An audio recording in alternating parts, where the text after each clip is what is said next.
ఇరాన్కు America అధ్యక్షుడు Trump strong warning ఇచ్చారు. ఇప్పటికైనా అమెరికాతో అణు ఒప్పందం కుదుర్చుకోవాలని హెచ్చరించారు. ఇప్పటికే ఇరాన్పై వైమానిక దాడులతో ఇజ్రాయెల్ విరుచుకుపడుతోంది. ఇరాన్కు చెందిన సైనిక అధికారులను ఇజ్రాయెల్ సైన్యం చంపిన కొద్ది గంటలకే ట్రూత్ సోషల్లో పోస్ట్ చేశారు ట్రంప్. అమెరికాతో అణు ఒప్పందం కుదుర్చుకోకపోతే భారీ విధ్వంసం తప్పదని ట్రంప్ హెచ్చరించారు. ఇరాన్కు ఎన్ని అవకాశాలు ఇచ్చినా ముందుకు రావడం లేదన్నారు. ఇలాగే మొండిగా వెళ్తే ఇజ్రాయెల్ దాడులతో ఇరాన్లో ఏం మిగలదని స్ట్రాంగ్ వార్నింగ్ ఇచ్చారు.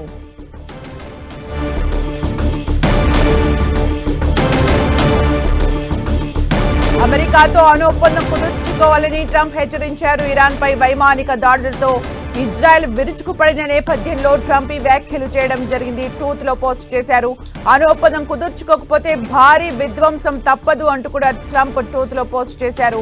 ఇరాన్ కు అమెరికా అధ్యక్షుడు ట్రంప్ స్ట్రాంగ్ వార్నింగ్ ఇచ్చారు. ఎన్ని అవకాశాలు ఇచ్చినా ముందుకు రావడం లేదు అంటూ కూడా ట్రంప్ ఈ సందర్భంగా వ్యాఖ్యానించారు. ఇరాన్ కు అమెరికా అధ్యక్షుడు ట్రంప్ స్ట్రాంగ్ వార్నింగ్ ఇచ్చారు.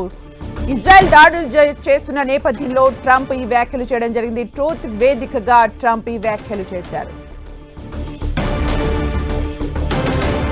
ఇరాన్పై వైమానిక దాడులతో ఇజ్రాయెల్ విరుచుకుపడుతున్న నేపథ్యంలో అమెరికా అధ్యక్షుడు ట్రంప్ ట్రూత్ లో పోస్ట్ చేశారు. అణు ఒప్పందం కుదుర్చుకోకపోతే భారీ విధ్వంసం తప్పదు అంటూ కూడా ట్రూత్ లో పోస్ట్ చేశారు.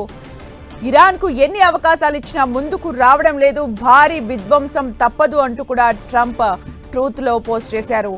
ఇరాన్ కు అమెరికా అధ్యక్షుడు ట్రంప్ స్ట్రాంగ్ వార్నింగ్ ఇచ్చారు. ఇజ్రాయిల్ దాడులు చేస్తున్న నేపథ్యంలో ఇలాంటి వ్యాఖ్యలు చేయడం జరిగింది. ట్రంప్ ట్రూత్ లో ఈ వ్యాఖ్యలు చేయడం జరిగింది. అమెరికాతో అణు ఒప్పందం కుదుర్చుకోవాలని హెచ్చరించారు. ఇరాన్ పై వైమానిక దాడులతో ఇజ్రాయెల్ విరుచుకుపడుతున్న నేపథ్యంలో ట్రూత్ వేదికగా అమెరికా అధ్యక్షుడు ట్రంప్ ఈ వ్యాఖ్యలు చేశాడు. అణు ఒప్పందం కుదుర్చుకోకపోతే భారీ విధ్వంసం తప్పదు అంటూ కూడా హెచ్చరించాడు.